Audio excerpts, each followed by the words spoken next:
नमो भगवते तस्मै कृष्णायाद्भुतकर्मणे रूप नाम विभेदेन जगत कीर्तियो यतः सच्चिदानन्दरूपाय विश्वोत्पत्त्यादिहेतवे तापत्रय विनाशाय श्रीकृष्णाय वयं नुमः।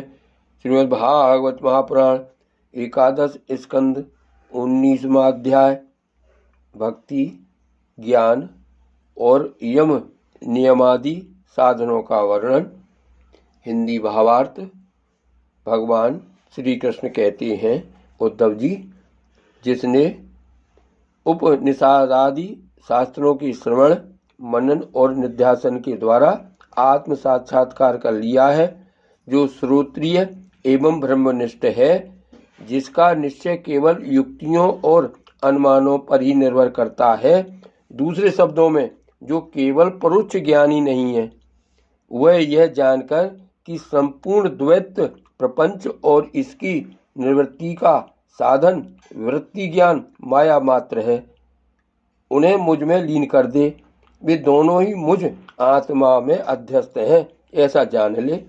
ज्ञानी पुरुष का अभीष्ट पदार्थ में ही हूँ, उसके साधन साध्य स्वर्ग और अपवर्ग भी मैं ही हूँ। मेरे अतिरिक्त और किसी भी पदार्थ से वह प्रेम नहीं करता। जो ज्ञान और विज्ञान से संपन्न सिद्ध पुरुष हैं, वे ही मेरे वास्तविक स्वरूप को जानते हैं। इसीलिए ज्ञानी पुरुष मुझे सबसे प्रिय है।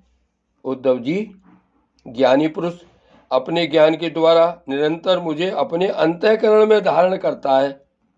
तत्व ज्ञान के लेस मात्र का उदय होने से जो सिद्धि प्राप्त होती है, वह तपस्या, तीर्थ, जप, दान अथवा अंतःकरण शुद्धि के और किसी भी साधन से पूर्णतया नहीं हो सकती।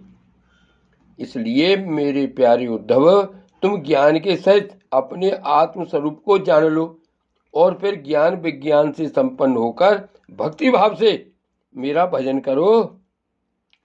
बड़े बड़े ऋषि मुनियों ने ज्ञान विज्ञान रूप यज्ञ के द्वारा अपने अंतःकरण में मुझ सब यज्ञों के अधिपति आत्मा का यजन करके परम सिद्धि प्राप्त की है। उद्धव, आध्यात्मिक, आदि दैविक और आदि भौतिक, इन तीन विकारों की समष्टि ही शरीर है और वह सर्वथा तुम्हारे आश्रित है। यह पहले नहीं था और अंत में नहीं रहेगा, केवल बीच में ही दिख रहा है। इसलिए इसे जादू के खेल के समान माया ही समझनी चाहिए।